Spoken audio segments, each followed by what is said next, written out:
is an E-Type. There are many others like it, but not quite like this one.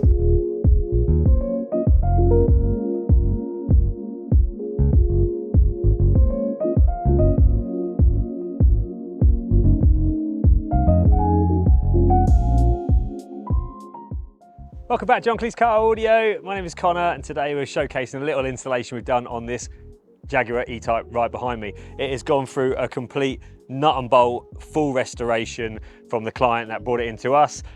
Absolutely spectacular condition. It's basically, well, it is basically brand new. It's in better nick than my own car. It's complete ground up restoration project.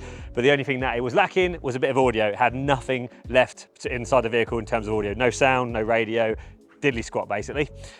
Now in the front of the dash, they have these lovely looking Motorola radios, which are completely original.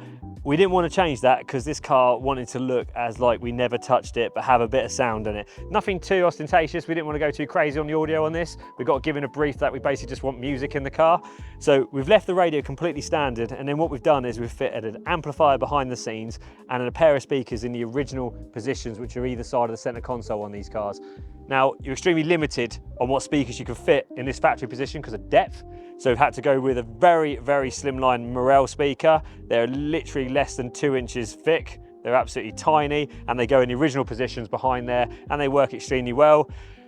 Because there's no control over obviously the head unit going to that amplifier because of how old it is, what we've done is we've fitted a Bluetooth streaming device so the customer can connect his mobile phone direct to our audio system, negating the need for a head unit. So this becomes your source.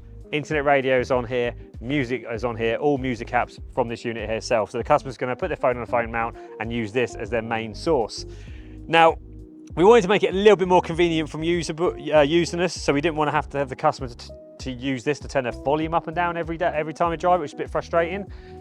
So what we've done is we put a controller down here, an LPL controller, which is a little controller which allows the customer just the volume of the music as they're driving. So no need to touch their phone for simple things like volume. All they'll need to use this for is like navigating for navigation and skipping tracks, etc. So extremely handy little controller, out of the way and going into a panel that actually already had holes in it, so we didn't make any brand new holes on this system.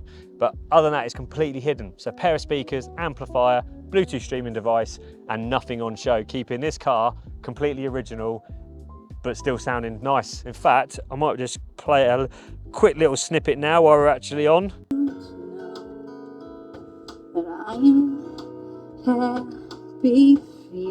Not bad for a very simple little system. I wish nothing but the best. Before I get a copyright strike, I'm going to pause it there. Yeah, simple system. That's the layout of it. If you like what you heard or what you see, this is the Jaguar E-Type. We can do this on other classic cars. For example, got a Porsche 911 993 over there, green over brown. We've got a Porsche 356 on the other side of the workshop there, all having audio systems that look original, but sound great and don't have any kind of modification to the interior of the vehicle. So we specialize in that. We also do modern cars as well, as you can imagine. But anyway, I'm waffling on. It's Connor from John Cleese Car Audio. For all the team at John Cleese and Max behind the camera, we'll see you soon. Don't forget to like and subscribe. See you later.